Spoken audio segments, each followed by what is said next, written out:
Hey, onesies, Josh Williams here, and thanks for checking out this week's episode of the One Man Podcast. It's always free and available on iTunes, Apple Podcasts, Spotify, Google Play Music, and many more, as well as on the web at onemanpodcast.com. So please, whatever platform you're listening on, like and subscribe. While you're at it, give it a rating, leave a review. Why? Because it helps the podcast, and I'd really appreciate it. How about that? What about social media? Search One Man Podcast on Facebook, Twitter, Instagram, and YouTube to keep up with what's going on there. Get a little extra content for yourself. And finally, to get in touch, please send your emails to contact@onemanpodcast.com. You send it, I read it on the podcast. That's the deal. Thanks for listening, guys, and I hope you enjoy this week's episode. What's up, everybody? This is DJ Demers from Conan O'Brien and America's Got Talent, and you are listening to the One Man Podcast. Yeah!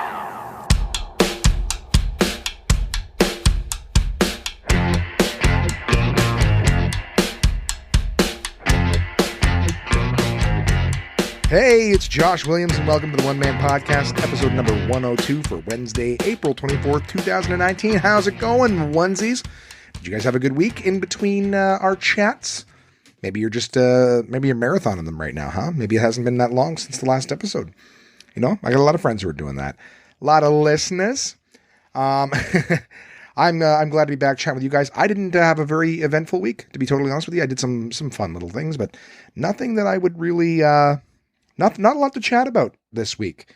So I'm going to just try to tell you the things that I found to be the most interesting, little, maybe some irksome events. And yeah, and then we'll just move right along to a couple of quick little sponsor things. I'll tell you some cool stuff I have coming up. And then let's get the fuck out of here. All right, let's make this meeting quick, folks. We've all got a lunch we want to get to. Let us do it. You know, I hope you guys enjoyed this week's episode. One of the things that I did, here's the thing. I watched some movies. I hung out with Crystal and Mickey, and I did some more prep for my New York trip, which is coming up in less than 2 weeks. As always, I'm recording this on Tuesday. You guys will be listening at the earliest, early morning Wednesday. You know, I try to have this thing available at midnight, so whenever you get up, some of you 5 a.m. lunatics, it's ready for you. It's sitting right there. Oh, is that a notification that there's a new episode of the One Man Podcast? Nothing brings a smile to my face faster at 5 o'clock in the morning than knowing I have some Josh Williams voice coming at me. Oh, so lucky. Thanks for listening, guys. Where do I start? You know what I mean? I hung out with Crystal and Michaela. They came over. They were, Mickey's a big fan of the VR. We try to play some VR games, but I think we're just not having it. You know, they came over in the evening. I think it was like Friday last week on Good Friday. You know, Jesus' unbirthday. A very merry unbirthday. You're dead. You're dead. Sorry. I think that's maybe a first, right? You know, here's the thing with comedy. It's so hard to find material that nobody has done before. I wonder if a very merry unbirthday sung to Jesus has been sung before. On his unbirthday. Can you call it that? I know your unbirthday in Alice in Wonderland terms is the, you know, every day that isn't your birthday. But I think, you know what? Here's the funny thing. I watched the movie Happy Death Day again. You're not going to call it that. That sounds stupid. Merry unbirthday. That feels very, you know, like millennial, right? Because every term is sterile now. You don't get real terminology for anything that actually gives any substance to everything. Everything's got to be diluted and sterile, and you're just like, I don't even know what that means, right? George Carlin had a great bit, and this was like 20 years ago, probably more, and he called it the human potential movement. He's like, I'm not going to be using any, he goes, here's the terminology and the words I will not be using tonight. He's like, I won't be using any words from the human potential movement is what he called. He's like, for example, I'm not going to share anything with you. Like, it's a great long bit with that. But I think like we're in this thing where just everybody's got a new, right? It's all the hashtagging and the new term, mansplaining, like whatever the fuck it is, right? Just all these new terms that we use to get things across. So I'll try not to use any of those, you know, going forward with you guys. But I think that in terms of diluting things and taking away, I think George Carlin also goes on a big rant about how like the difference between, you know, shell shock when soldiers came back and they came back with shell shock from being attacked and shot at and all this stuff. And they used to take that seriously because it had a big, strong name like shell shock. And then he goes, but it's, you know, 2 syllables, shell shock, boom, boom. And he goes, and then it changed to battle fatigue. Ooh, 4 syllables now, right? Doesn't sound as strong. They have battle fatigue. And then it's, a lot of people aren't caring anymore. Now they've got post-traumatic stress disorder. 8 syllables doesn't really sound like anything, does it? But I bet you people were still coming back with shell shock. People might give them the attention and the care that they deserve. On my soapbox. I love that guy.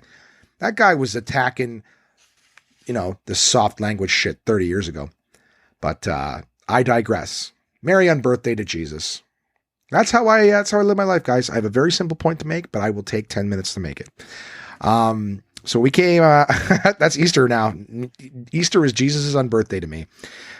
Crystal and Michaela came over on Jesus' unbirthday. We we're going to play some VR games and stuff, but I guess they hadn't eaten. None of us had eaten, so we discussed eating dinner together. But I think when they came over, we were all a little peckish. So I think we started playing some VR games and very quickly just migrated over to dinner. And I'm trying to remember what the hell we had.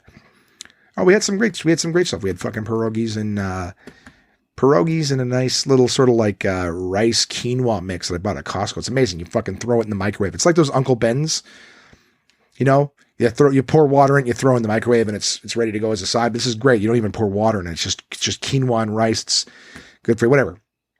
We whipped that up all together nice and quick. Had a great meal, and then we played board games, which is great. I like playing the board games more than sitting around and playing video games together. I like the video games as a solo thing, and to do the board games as a thing. So we played some fun games. We played not that anyone gives a shit, but Sagrada, which is one I played with Chris before. You're just basically putting different colored dice together, building a stained glass window. Oh, what a pretty game. And then we played Burger Up, where you're building hamburgers. It reminds me of the old arcade game. I think it was called Burger Time, where you're running across parts of a burger, right, to have them all fall down at the bottom and you win. It was almost like Donkey Kong, but instead of running up ladders and stuff, trying to get to the princess at the top, you're just like, it's like, think Pac-Man and Donkey Kong came together. So you're running across platforms and up ladders across these burger portions to drop them down. And all the while running away from the ghosts in Pac-Man kind of thing. You're running around from little bad guys. I think it was like salt shakers and pepperonis or whatever the fuck. But you know what? You YouTube Burger Time. You go, oh, stacking ingredients. What a simple concept. Well, that in board game form. So, you're trying to fulfill different burger objectives. Regardless, I know you don't give a shit and I don't really want to talk about it. So we had a fun time. Michaela absolutely loved the fucking games that we were playing. She had a blast with them, which was awesome. Had a great time. I don't remember what the hell I did with the rest of my evening. I think I just went to bed, but that was a great visit. I had a great Jesus' on birthday.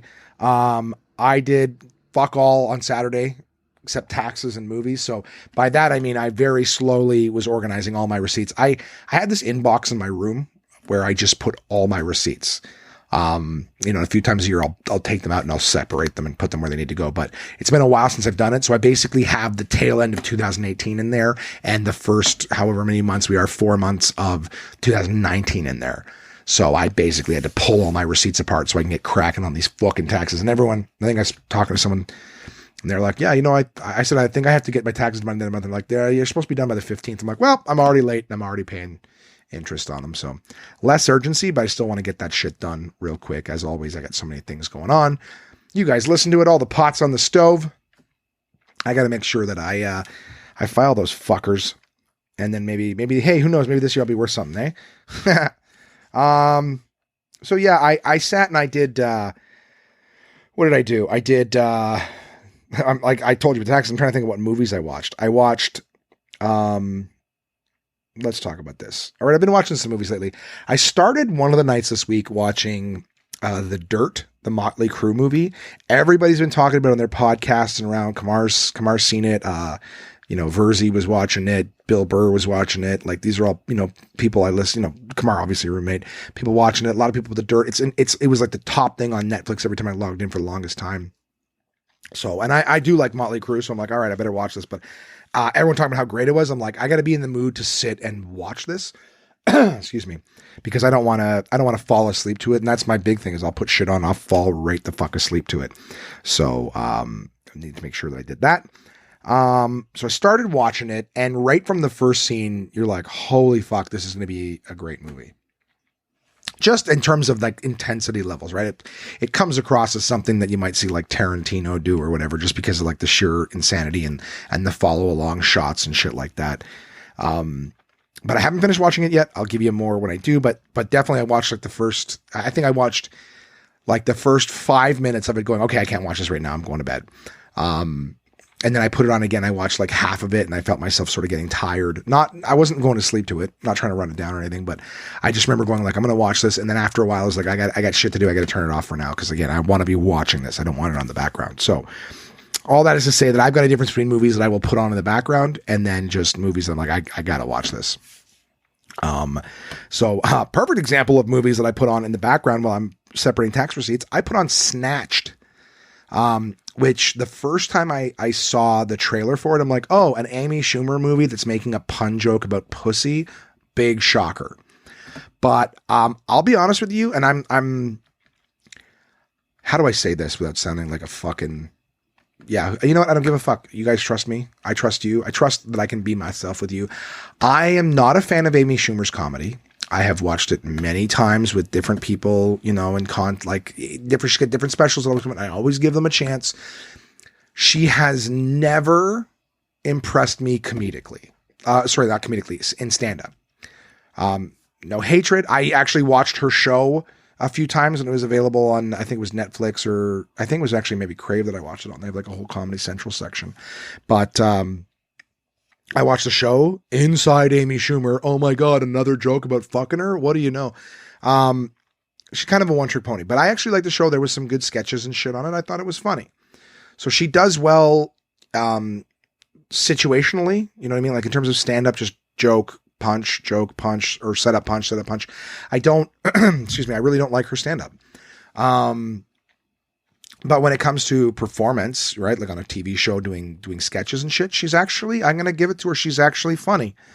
Now maybe that's because she's not the one writing it. It's writers. Who knows? Not trying to take any compliment away from her. She does well comedically on screen. And the first movie of hers, I'm having a hard time remembering which one that I watched. I'm pretty sure the first one that I saw was Trainwreck. I remember seeing all these YouTube videos of her on press tours for Trainwreck. And just if anyone asked her any questions at all, especially men, any question that she didn't like, she would just turn into a total, prepare yourself, cunt. I'm sorry to use such a hard word, but I mean, like, I think the reason women don't like the word cunt is because some women are cunts. If no woman was a cunt ever, sorry to just keep hammering you with the word. If no woman was a cunt, you ladies wouldn't care when someone called it because you go like, there's no such thing. You know, some women are that way and you hate the idea that you would be called. It's like calling you crazy. There's a lot of C words you ladies don't like. But it's like being called crazy because, you know, some of you are and none of you want to be that. And some of you fucking walk the line sometimes. You teeter on the edge and you go, oh, fuck, that was close. Someone calls you crazy. It's almost like fucking saying Voldemort, you know? You call one of you guys crazy. You just fucking lose it. Rumpelstiltskin. Bloody Mary. That's all I'm saying is, some women are that. And I'll tell you, she flat out turned into that on some of these press tours for Trainwreck. So I remember having like the first time she was going to be in a movie, it was kind of like, oh geez. And I remember, here's the thing too, is as a comic that I was working with Carol Montgomery at the Comedy Nest in Montreal. Carol's fucking awesome. She's super, super cool.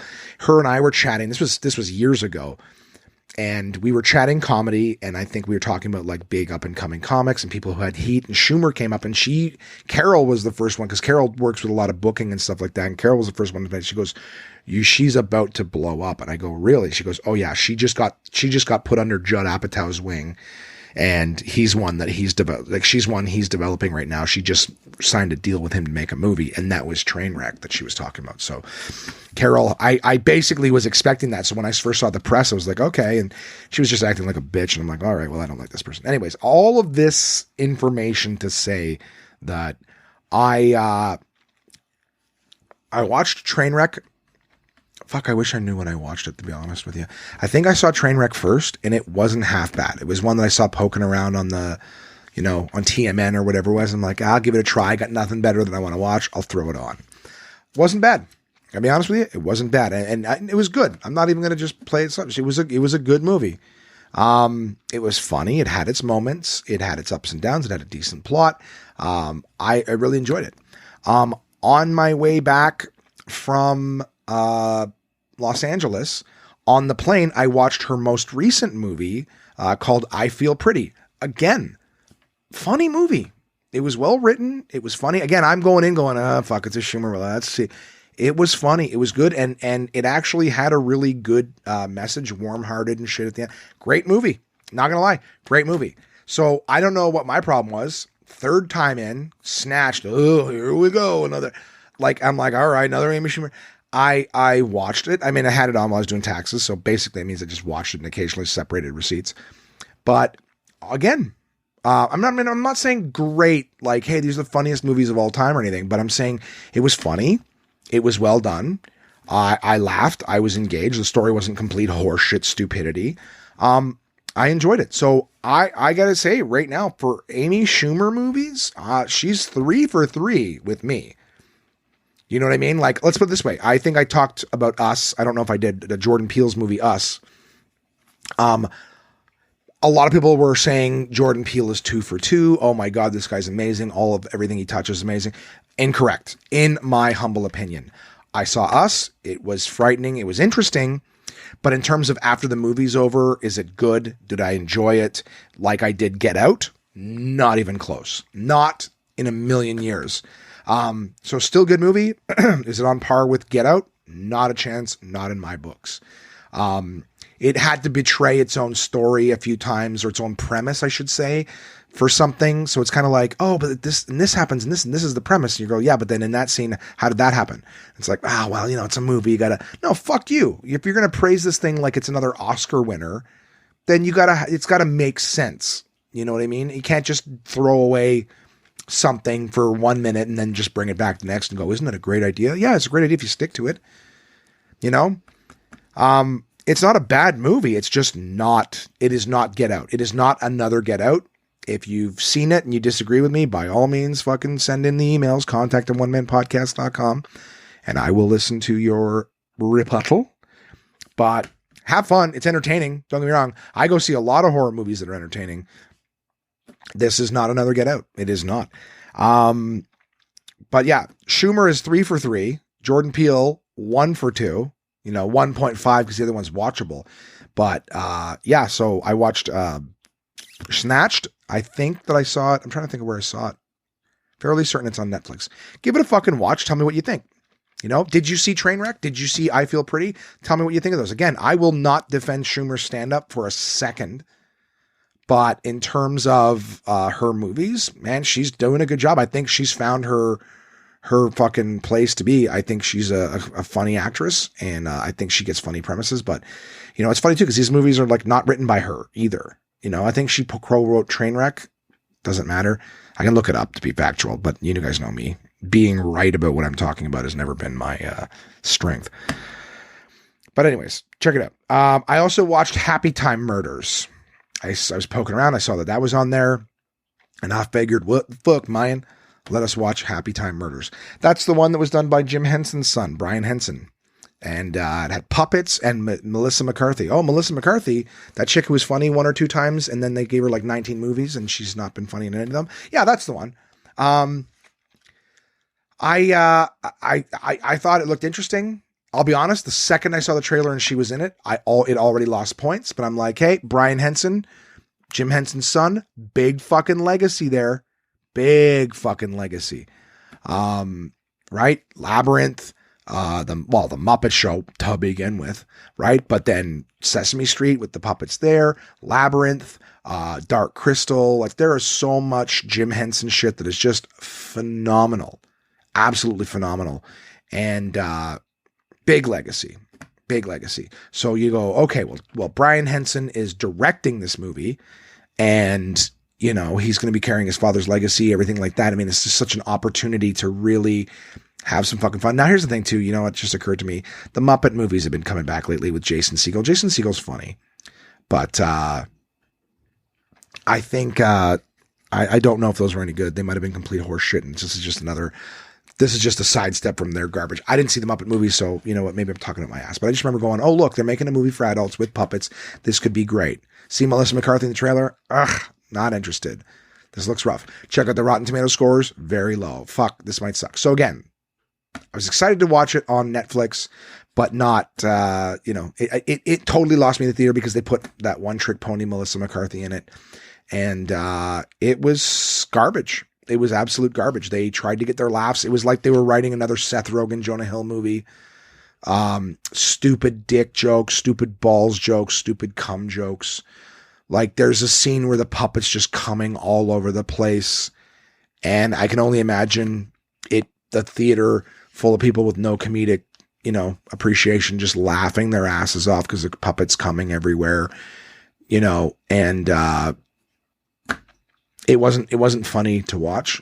It wasn't, all that production value, all those like people who are working hard to make puppets look like this and that and whatever. And then to just have cum jokes and sex jokes, two puppets banging and stuff, talking to broke old actor puppets who are like, I'll suck your dick for $10. And like, I don't know, like, it's just, is nobody capable of writing a joke anymore? You know what I mean? Like, how hard is it to write something funny? And that's one of the thoughts that I had, when I was like sitting there and I'm like, I'm apprehensive about Schumer's movies, even though like every time I watch one, it's actually good. I think it's because of her comedy really. But every time I see a Schumer movie, I'm like, I'm not interested, right? I watch it and I'm very pleasantly surprised. And then all these other comedies, and I'm like, well, I hope this is funny. And it doesn't end up being like, think about the last time I see trailers for horror movies. I get excited. I'm a fucking huge nerd for any of the Marvel movies, and I go see any superhero movie just hoping it'll pleasantly surprise me. If you don't know what that means, I mean anything by DC. Anything Marvel is going to be good. Anything by DC is probably going to be bad, but you might be pleasantly surprised. Hasn't happened yet, but my point is that when was the last time you actually saw a trailer for a comedy and went, oh man, I can't wait to see that comedy. That looks funny. Right? Every time you go now, it's going to be like something with Steve Carell where it's like awkward humor. It's basically, they're not giving us anything new is what I'm trying to say. You look at it, you go, that could be funny. But can you remember the last time that you watched a comedy movie and were like, that was fucking hilarious? Like, man, I saw the trailer. I couldn't wait to see it. I went to go see it. It was absolutely hysterical. Oh man, what a great movie. Right from expectation to deliverance. Amazing. So I just wonder, what was the last comedy movie you guys were excited to see and then it ended up being funny, right? Because I see all these Seth Rogen movie trailers and another Bridesmaids style movie. Oh, Rough Night with all these chicks. And you just watch it and you're just like, I laughed like twice. Game Night. I saw the trailer for that. It didn't look super funny. It had some funny moments. As a matter of fact, it actually had quite a few funny moments. But they didn't sell it to me like, oh, I'm going to find this super funny. I was pleasantly surprised. But I'm talking about the last time they're like, yo, this comedy's coming out. You got to see it. It's so funny. You go see it and it's super fucking funny. I'm actually looking forward to Jason Reitman directing the third Ghostbusters movie and hoping that it actually comes out like we don't have a trailer for it yet. We have some zaps and Ecto-1 covered up in a tarp. But maybe once we see some trailers for it, maybe go, oh, fuck, that looks funny. How is selling one of the best commodities, laughter, one of the hardest things right now? All right. I'm done bitching. I thought this was going to be a short one. I'm not even saying anything, and I'm ready to do the movies. Happy Time Murders, stupid. Gross. It's honestly, someone spent a lot of money on puppets to do dick and cum humor. So enjoy. Let me know what you think. If you disagree, please tell me why. And another thing that happened is Simon, Simple Simon, my roommate who lives in the basement like Quasimodo. I don't know if it's too soon to make a Quasimodo reference since Notre Dame burnt down or whatever. But our Simple Simon lives like a troll in the dungeon, downstairs. So as you guys know, I'm going to New York to hear my buddy Paul Verzi's 400th episode of his podcast, and I was talking to Simon about that, and he's like, "Oh, I'd love to go," and I said, "Sure. Well, we'll find an Airbnb. Why don't you come with us?" And I said, "But before you go, we got to be certain of this." because once you schedule an Airbnb, there's certain cancellation policies. Simon was with me when we looked at them. We knew the dates that we had to confirm, everything like that. And Simon's like, okay, just book it. I'll get the time off work. Just book it. And I said, Simon, go to work, get them to tell you that it's okay, and then we'll book it tomorrow. Simon does that, goes to work, comes back the next day. Oh, they told me about the time off. I'm great. I'm good. I'm trying to let you guys know about Simon without actually being blatantly like rude or whatever, you know?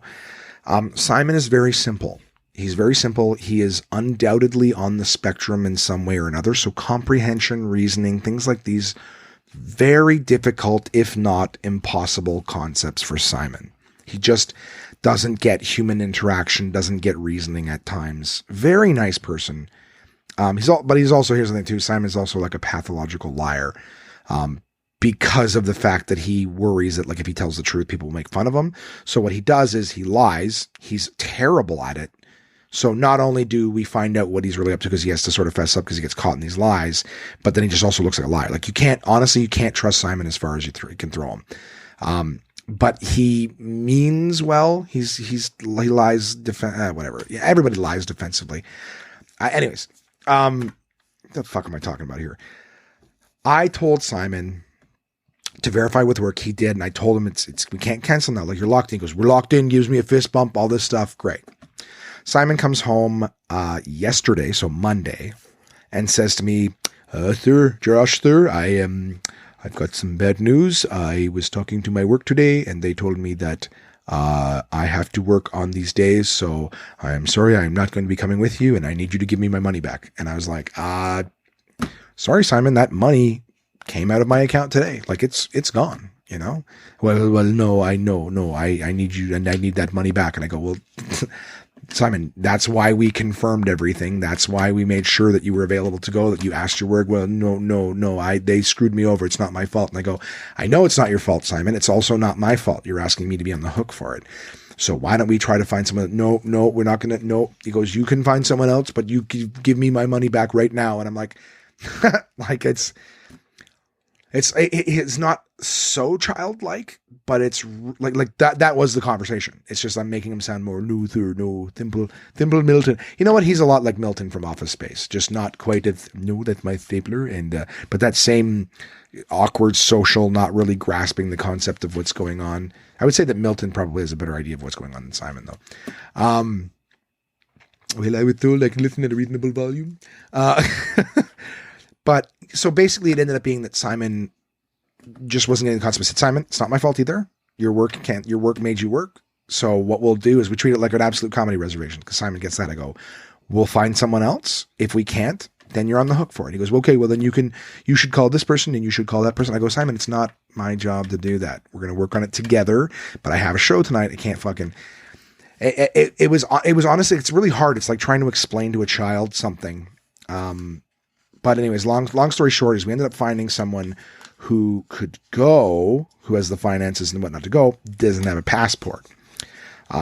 So I ended up spending this morning, running my buddy who's replacing, you know, he doesn't have a car and he's half a city away from the, passport office. So ended up doing that to try to make this thing work. If Simon wasn't so simple, I would just talk to him like an adult. Well, I did talk to him like an adult, but I would just say, hey man, can't, this is on you to fix. I'll help you out, but it's not my, not my monkey, not my circus. But I think I felt bad because I know that he wouldn't understand. Like if we just didn't find someone, if he didn't find someone, he was on the hook, he lost some money. Like he would feel, again, in his simple way, like that I had taken his money, that I didn't give him back his money, that I stole his money. You know what I mean? I have faith in every one of you listening to know that like, no, that's not the case. It is what it is. You made sure he understood everything. But that's the thing is like, how do you make sure someone who doesn't understand things understands things? He's not Rain Man for fuck's sakes, but do you know what I mean? Like it's not my fault. So I need my money back. It's like, yeah, but it, it is your thing. It's not my fault either. I can't be on the hook for your work's mistake. If you want to put someone on the hook, tell them they owe you $110 if they want you to work that day.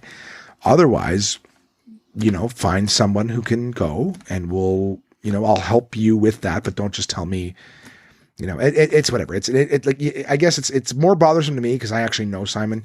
He's very, very nice, but he's just, he's also such a pain in the ass. I was getting ready for a show too when he tells me this. So I'm like, I got a couple things I got to do before I do the show, Simon. And instead I'm sitting here like he refuses to leave my room and he's calling people and trying to hand me the phone. Like, we have a problem and I need you to speak to Josh and hand me. I go, no, Simon, you can tell them. Anyways, babysitting. And then, today I took my buddy. So we're seemingly problem solved, but just, it was a giant pain in the ass yesterday. I think that the biggest pain in the ass is trying to explain something very simple and you're just not getting it across. You know what I mean? And changing my explanation and this and that. And it's just not getting across. Anyways, I'm over it.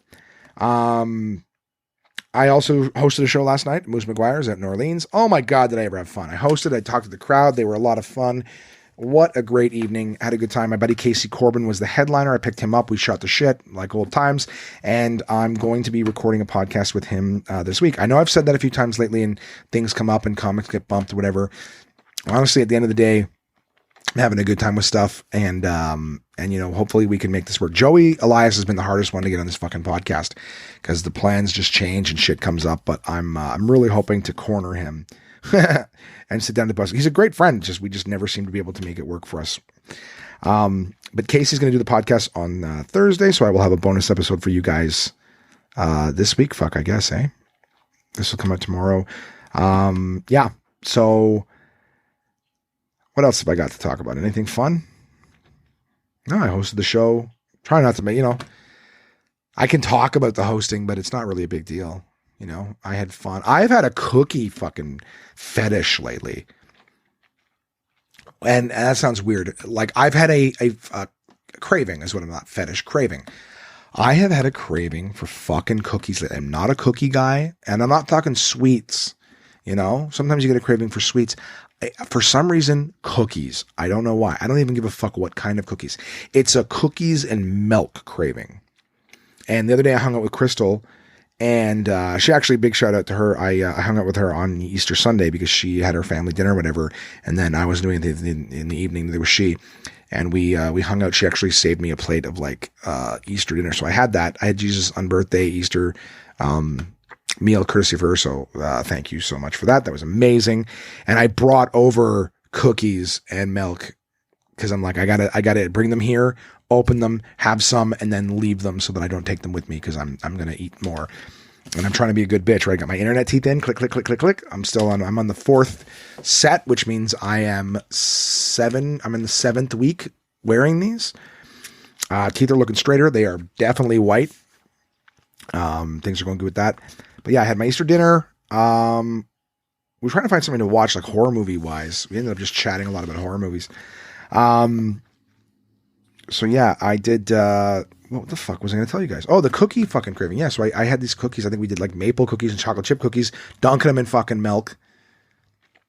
But I'm struggling with I have still got this fucking craving for cookies.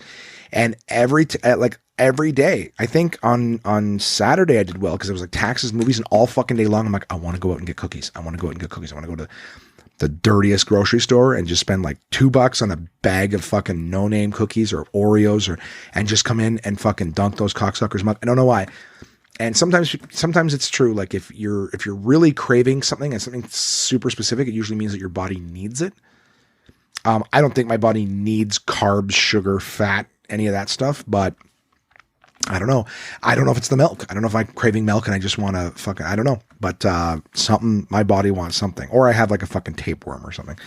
But anyways, I was a good bitch. I was such a good bitch Saturday. I did not go to get cookies, and many times my brain went back to that. And I think it was because I was doing taxes. So my brain's like I want an escape. I want a drug. I want to do something that's good. This sucks. This is boring. I'm not looking forward to all the work, blah, blah, blah, blah, blah. Like I'm getting better at recognizing what triggers my escapes, like spending and shit like that too. Like I got a lot of different fucking vices, but I'm starting to recognize like, not just like, hey, I'm trying to escape right now, but it's like, what am I trying to escape? Because when you zero in on what it is that you're trying to avoid, you get, if you can figure out, well, I really am trying to avoid this. Well, then it's like, then just do it. Because if you do it and get it over with, then you won't have that like, oh, I feel like I need this or whatever. Then you start making justifications why now you deserve it. But interestingly enough, I'm winning little battles recognizing why I'm having like an addictive thing. Cause that's the thing, right? I'm not usually hungry, right? I want to eat, but my body's not hungry. So trying to be in charge of that shit and work it out. Anyways, cookie fest, fuck, and all. Like, I didn't buy it on Saturday. I went and I had cookies with Crystal on Sunday. I left them behind, and then she was just like, if you could, don't leave all this stuff behind because, Brody's just going to fucking eat it. He's a teenager. I remember being a teenage boy, just eating everything. And then you end up a 20-year-old fat fuck. So I figured I could leave it for the kiddos, but she's right. Cause it's not like, oh, they can each have a couple cookies here and there. And this is now a supply for a few weeks. It's like, no, he'll just come home from school, destroy the cookies. And then that's it. And that's true. So, having young Josh problems, but, so it was funny. I was with Nick today, helping him with his passport. We went to a mall, had lunch. And then I fucking felt it in me again. I'm like, fuck, I want cookies. I don't know why I want fucking cookies. I thought I'd fed the dragon on Sunday. I had the fucking maple cookies and chocolate chip cookies. Nope. I wanted cookies again. I'm like, son of a bitch, I want cookies. So I went there's a Walmart in the mall. I walked around with a bag of Oreos in my hand for like 20 minutes, just looking around at other shit, and then successfully won. I was like, I won. I put the cookies down. I got the fuck out of there. Doesn't this sound like the fattest fucking thing in the entire world? Oh, Nick and I were talking about something today. Oh, I got to write this down. Sorry, guys. Sometimes my brain works and I remember things. But there was a weather superhero idea I had. Nick's my comic book guy.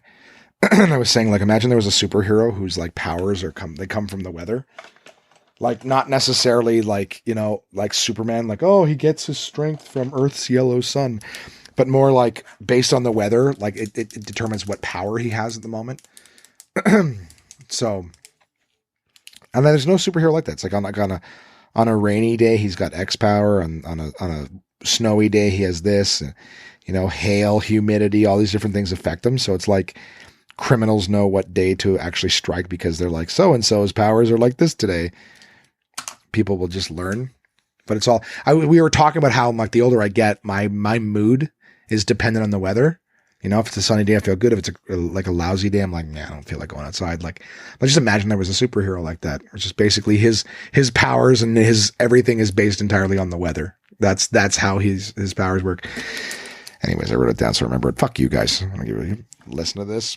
Huh? You're the ones listening. You know the stupid shit I'm gonna say. I just want to remember that. But anyways, I think we went off on all that bullshit. I just think that was fucking funny. I won, didn't get cookies. Okay, drove Nick home, sat in rush hour for fucking ever today. And then I get in the door, I'm like, yes, didn't get the cookies, feeling good. I come in, nobody's home, all the cars are gone, and Kamar has left a fucking, box of Subway cookies in the middle of the living room table.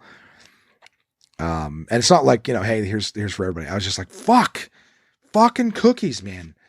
They're in my face. It fucking me. I didn't take one. They're not mine. That's what helped. Them not being mine or not being up for grabs definitely helped because I probably would have fucked up some cookies, but I'm just like, the universe is sticking cookies in my fucking face. Makes it difficult to not give in to the urges. And before I recorded the podcast this evening, I needed some more water for my diffuser. I've got my diffuser going on behind me with a lovely jasmine oil. And I'm like, you know what? I need more distilled water for my my diffuser, and I need some for my sleep apnea machine because years of eating poorly have made me large, and largeness made it difficult to breathe while I'm sleeping. You know that thing where you lay in there and you do nothing? Well, I do it wrong. Anyways, so yeah, I had to go out and I buckled. I bought a cheap box of white chocolate macadamia cookies. And when this podcast is over, so help me God, I am going to be dipping those in milk. I'm not going to fuck up the whole box. I didn't come anywhere close to doing that the other day either. It's just, I want some cookies. And I, like a fucking grown man. Listen, I want some cookies and I'm going to do what I need to do. I want to eat those fucking cookies.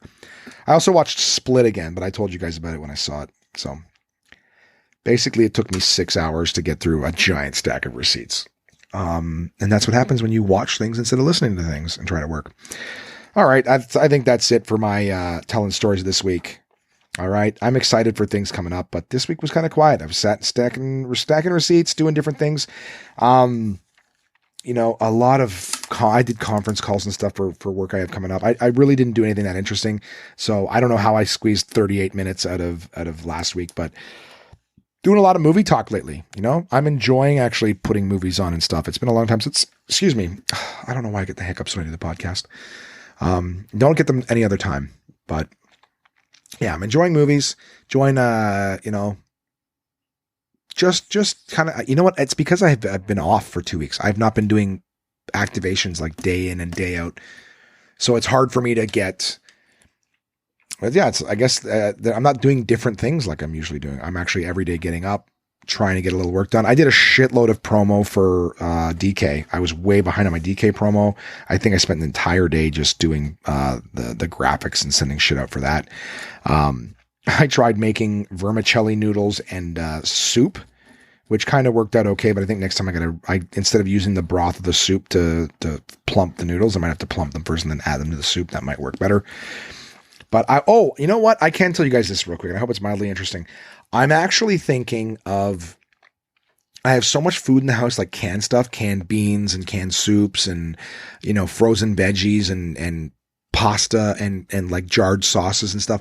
I'm actually thinking of trying to go, like, I want to actually use up all the food I have in the house before I buy more, with the exception of things like cream for coffee. And maybe like if I need more almond milk or just eggs in the morning, I kind of need eggs. I don't know. I've grown accustomed to them because I'm not going to wake up in the morning and have fucking peas and rice. I could, but I think I could do breakfast and then the rest of the day I will make meals that I've already got made or ingredients for, and just try to use up like all my bags of rice, I have a lot of cereal too, a lot of oatmeal, pancake mix. I think I'm going to try to just burn through the stuff that I have because I have a surplus of shit and that just never gets used and then it goes to waste.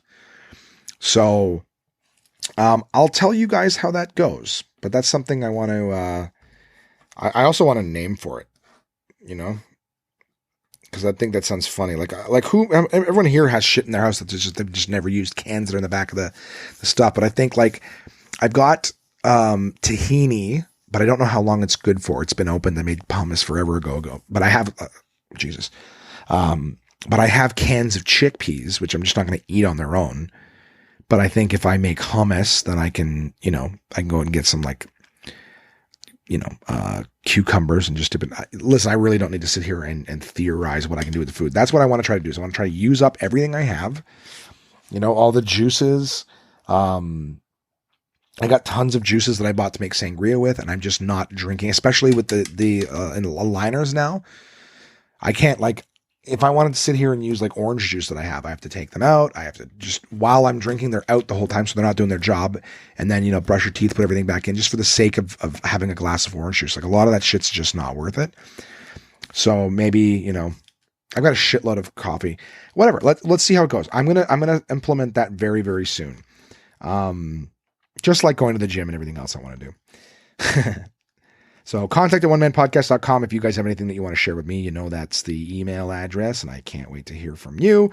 And let's get right into the sponsors, shall we? Uncle John's Bathroom Readers, portablepress.com. Blah, blah, blah, blah, blah, blah, blah, blah. So we have a new article here. I'm actually reading. So right at this very moment, and I haven't checked, so maybe I can do that too, is the Boston Bruins are playing Game 7. The Stanley Cup Finals are on. Or final. I think finals, because it's not at the final game yet. But, yeah, hockey's going on right now.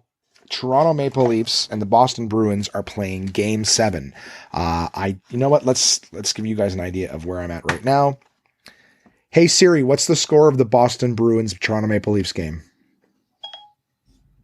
The Bruins are leading the Maple Leafs 3-1, with 17 minutes remaining in the third period in Game 7 of the first round.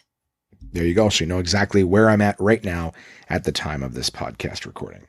3-1 Bruins. Here we go. Boom, boom. I don't give a shit who wins.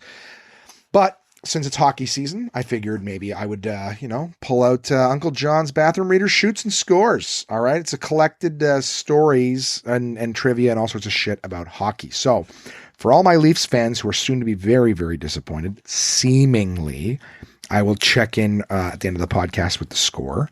I mean, you guys already know. It's already the next day. The things are in there. If you really give a fuck that much, you'll find out. But you'll know long before I am. But where it is. So the article I picked is actually an old Toronto Maple Leafs player. A little bit about him. He's a goon. He's really stupid. He works for... he sells inferior landlines and everything since his departure from the Toronto Maple Leafs. This is called The Many Sides of Ty. Most fans will remember the Toronto Maple Leafs Ty Domi as one thing, a fighter. Turns out there was more to him than meets the black eye. Fighting machine. For Ty Domi, toughness was in his genes. When his father John was escaping his homeland, the totalitarian Albania in the 1950s, he was shot right above the eye.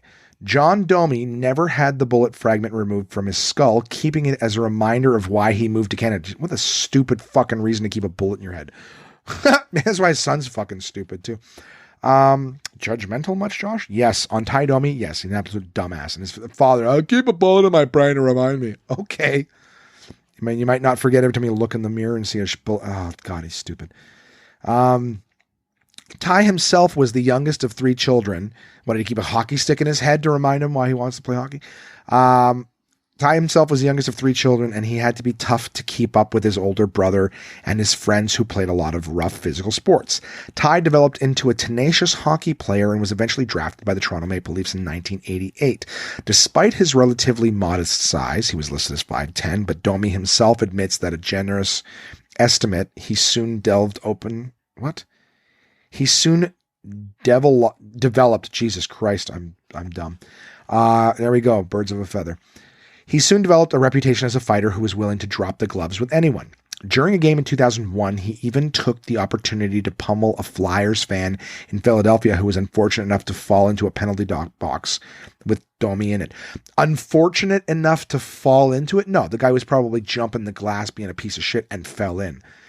By the end of his NHL career, which ended right after the 2005-2006 season, Domi had accumulated enough time in the penalty box to put him at 3rd overall in the list of all-time NHL penalty minute leaders. But Mr. Domi is not a one-dimensional man. Another side of Ty. Domi was a skilled high school athlete growing up in Windsor, Ontario, so skilled that the University of Michigan athletics department scouted him for both soccer and football. And though he chose hockey in the end, Domi remained active in those other 2 sports. In the summer of 1995, he played a season with the Canadian International Soccer League, and in 1996 and 97, he kicked field goals and extra points in preseason games for the Toronto Argonauts of the Canadian Football League. Lights, camera, action. Being an NHL enforcer requires a taste for the spotlight and a flair for the dramatic, and Domi capitalized on these aspects of his personality, appearing in 2 films in 1999. He played himself in Mystery Alaska, a hockey comedy starring future Oscar winner Russell Crowe. But that's a cameo as yourself. That's nothing. Domi also tested his acting chops playing Pete in the independent mob movie Men of Means. In 2009, Domi put his skates back on for the short-lived CBC reality TV series Battle of the Blades, basically a figure skating version of Dancing with the Stars. Domi was partnered with Canadian national figure skating pairs champion Christine House Sweeney, an appropriate pairing considering House Sweeney was nicknamed Tuffy for her competitive drive. The duo didn't win the competition, but they did place higher than Canadian ice dancer Christina Lenko and her partner, Domi's longtime NHL fighting rival, Bob Probert. Bleh. Finally, in this section here, a fighter and a lover. Although his NHL career came to an end in 2006, Domi remained in the media spotlight after his wife Leanne filed for divorce, saying she'd noticed that Ty had taken a more than passing interest in the political career of Belinda Stronach. Yes, he did. An auto parts heiress and Liberal candidate for Member of Parliament. This was a very big surprise, Leanne said. Ty had little to no interest in politics and hadn't the slightest idea about the ideological differences between the candidates. These liners do get in the way when I'm speaking. I'll blame the aligners. Neither Stronach nor Domi ever admitted to the alleged affair publicly. I don't think he had an affair with her because he's ugly and she's not. He's like ugly and stupid, which don't go well together. And I'm not ugly and stupid, but I'm simple and I'm delightfully unattractive to the eye. No, I'm kidding. I'm so fucking hot. Let me tell you guys, so much charm. This is courtesy fat. If I wasn't fat, none of you'd be able to keep your hands off me. Finally, there's they add a little section where they can't fill 2 pages. You little thieves. In January 2008, Swedish police issued a public warning to bus travelers. Look out for little people in hockey equipment bags. Oh, fuck, that's funny. They're putting fucking dwarves in hockey. I called them dwarves and not midgets. Police agencies told newspapers that a team of thieves had been putting little people inside hockey bags, which they then put into buses' cargo holds. During transit, the little thieves would exit the bags and loot other passengers' luggage. Little fuckers, eh? So funny. It's like teaching a dog how to steal cell keys, right? Like in The Mask. Milo, get the keys. Get the keys. We got a bunch of baby Groots in the fucking in the bottom. That was my partners at portablepress.com. Uncle John's Bathroom. Ready to shoot the scores. Hey Siri, what's the score of the Toronto-Boston game? The Bruins are on top of the Maple Leafs, 3-1, with 13 minutes remaining in the third period of 13 Game 7 of the minutes. first round. Damn. Thanks, baby. What else we got? Oh my God, my partners at Absolute Comedy. Speaking of Absolute Comedy, Jason, very big deal for Jason that the Leafs don't win. I don't give a fuck about the Leafs. I really don't. I don't care about sports anymore. I used to really enjoy them. I don't give a shit. I can watch a game and enjoy it, but I have no dog in the fight and I don't give a shit. I know that a lot of you listening and a lot of the podcasts that I listen to, you know, my buddies Burr and Verzi, they both love sports. They love bitching about trades and scores and all the games that their guys are in. And I know that people who are invested in sports like to listen to a podcast where that shit's going on. I don't give a fuck. But Jason does, because he's, for some reason he gives a fuck for no good reason. He's got degenerate goddamn gambling. You know, he was betting on, I think it was Japanese baseball, like a Japanese baseball league the other day. Like, that's how deep he goes into gambling now. Just anything. But he was betting on, I think, Russian ballet or something like that. It was like he was betting on a Russian hockey league. He bet on like Zimbabwean tennis. Like he's just anything he can gamble on right now. He's ridiculous. But right now, Jason is watching the Boston-Toronto game out at a bar because his investment, he wants Toronto to lose because it directly affects attendance at the Toronto club, Absolute Comedy Club. And that leads me to that sponsor, my partners at Toronto, at Absolute Comedy, all 3 locations, Toronto, Ottawa, and Kingston, right? So as long as there's no hockey teams in the playoffs, if it was Ottawa, he would be all about Ottawa winning. He wouldn't give a fuck. But in Toronto, when Toronto's doing well, nobody comes up to the shows. They're all watching the playoffs. So Jason wants Toronto to lose. Know that, hockey fans. Absolute Comedy does not support your Toronto Maple Leafs. And so check out absolutecomedy.ca. Absolute Comedy is the best live stand-up comedy from across North America, with locations in Kingston, Toronto, and Ottawa, Ontario. These comedians have been featured on Just for Laughs, Netflix, Comedy Central, CBC's The Debaters, Jimmy Kimmel Live, Conan, The Comedy Network, and much, much more. Go to absolutecomedy.ca to see this week's lineup. Planning a night out is easy with dinner and show packages available at all locations. Live comedy is a great choice if you're organizing a celebration, fundraiser, company outing, or corporate event. Want the show brought to you? They'll send comedians to your venue with performances tailored to your event, creating a night of laughs your guests will love and won't soon forget. So for showtimes, ticket prices, gift certificates, special shows, and more, head to absolutecomedy.ca. Again, that's absolutecomedy.ca for the best live stand-up comedy from across North America. And we're back. And did I forget anyone? Maybe? No, of course not. I never forget my partners at DK Dorling Kindersley, right? My partners at DK Books.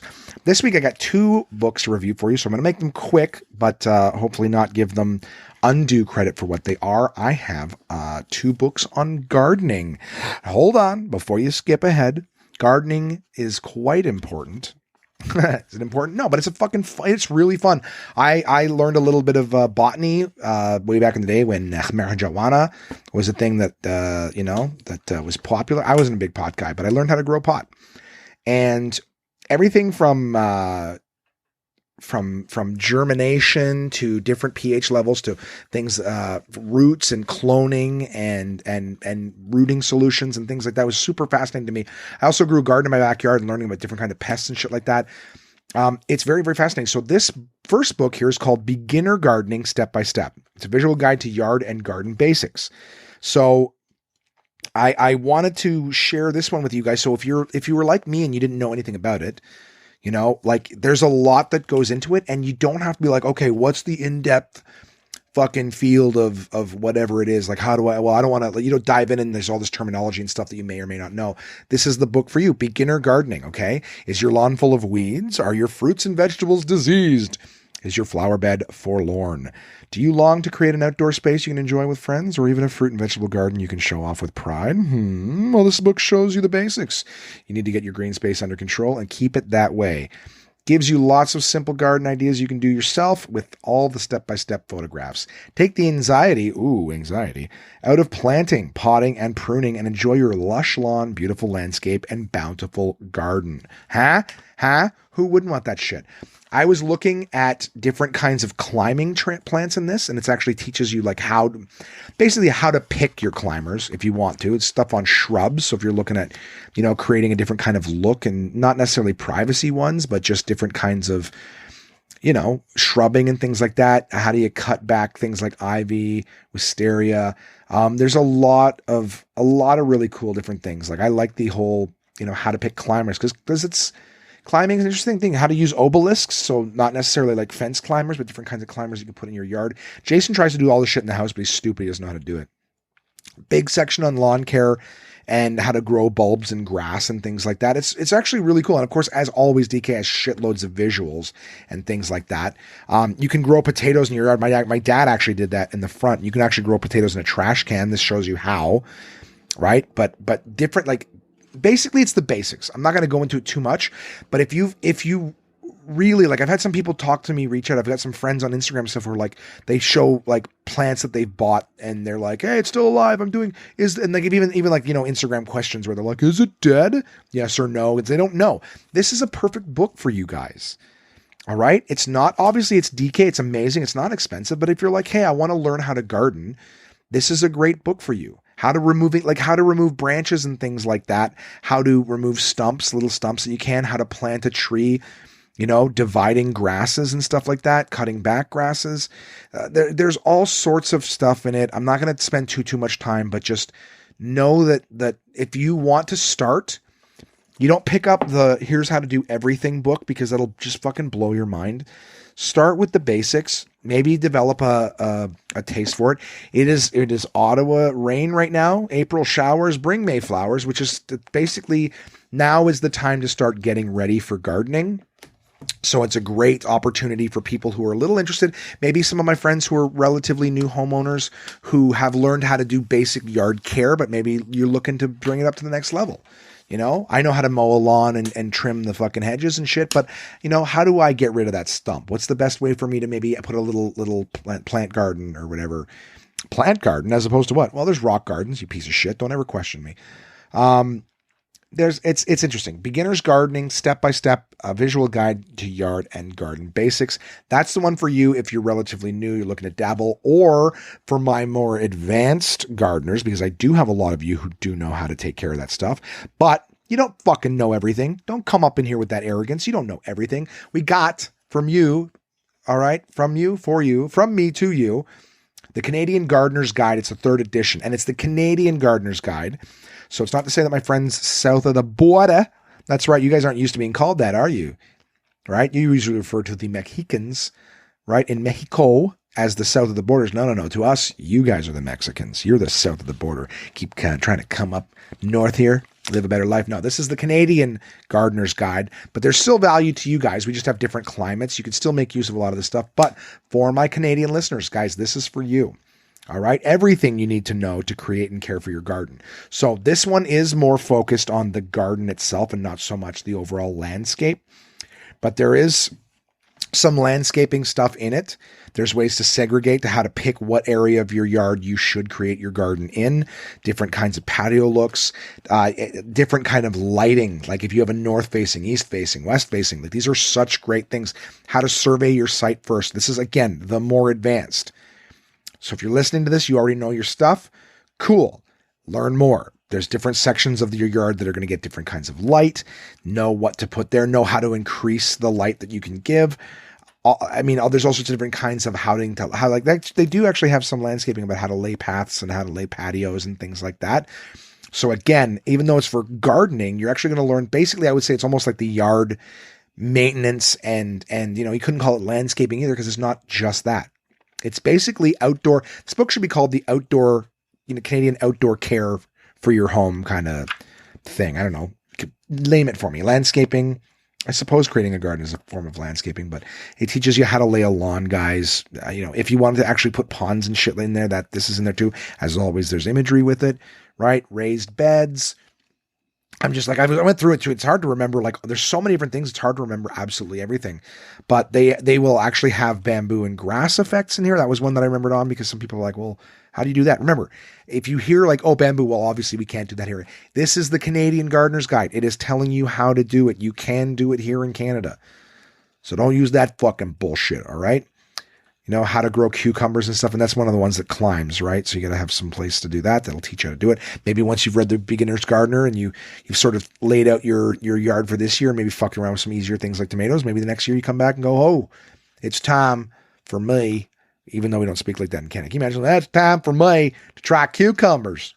I'm like, what part of Canada are you from? There's no Alabama, Canada. Right. But all sorts of different veggies, if you want to have a garden. Now, you also have to learn how to take care of pests and shit like that. And that's in here somewhat. All right. A little bit of it. But at the same time, if you're looking for something, there's actually the Pests and Diseases book from DK as well, which I reviewed a long time ago. But that was a great book. If you are doing it and you're wondering sort of, hey, maybe what's going on, that's a perfect companion as well. If you're like me, I don't have a yard anymore, so I guess I'm a little envious. I was doing those things, and I would be doing more outside, if I had a yard that Jason would want stuff done in. But Noreen has a beautiful backyard, and I think she would really benefit from books like this. But there is an A to Z of diseases and disorders in this section. It's just not quite as advanced as the actual book for it. But I'm telling you guys, the Canadian Gardener's Guide, 3rd edition, great. It's everything you need to know to create and care for your garden, and maybe just a little bit on the back here, a little bit to share with you. One-stop practical handbook for Canadian gardeners includes virtually everything you want to do in the garden, from choosing tools and designing your plot to filling your beds with flowers and vegetables.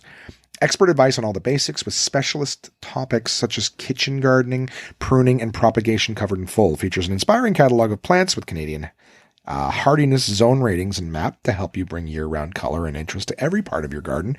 It includes topics specific to the needs and interests of Canadian gardeners, such as native Canadian plants, fruits, and vegetables for a short growing season, building and using a cold frame, and managing stormwater with a rain garden. Oh my God. These are the two, guys. All right. It's that time of year. So if you're kind of like, you know what? I'm sick of winter. Is it ever going to stop snowing? It seems to be done snowing. You can start germinating some of your plants indoors to get them ready, but do not plant them outside until after May 2-4 weekend or Victoria Day, 21st of May, because that's the last time safely that you can plant something outside and not have frost. So beginner gardening, step by step, Canadian Gardener's Guide, the 3rd edition, revised and expanded. These are the two books if you're looking to get your hands dirty outside. All of you, my friends with kiddos and stuff, why not get them outside with a little shovel and pail and, do something for you and have some fun with them at the same time. All right. That's the books for this week. Thank you to all my partners. Portablepress.com, AbsoluteComedy.ca, DK Books. Coming up this week, guys. Tomorrow, Wednesday, the day you were listening to this, hopefully. Nothing but texts for me. Boring. Thursday, podcast with my buddy Casey Corbin. Casey's got some great stories. He's fun. We're going to have a chitty chat and have something fun for you guys on Friday morning. Thursday evening, I don't know what I'm doing all day, probably taxes after the podcast, but Thursday evening, oh, baby. I've waited a long time for this. 1 year to be exact. I'm going to go see Avengers Endgame. I got my tickets, and I can't wait. The critics have now seen it. Nothing but good good reviews. Everyone's saying it's a great way that Disney has ended everything. So I can't spoil anything because I haven't fucking seen it, but all the reviews coming from things are, this is it. This is the end of the series.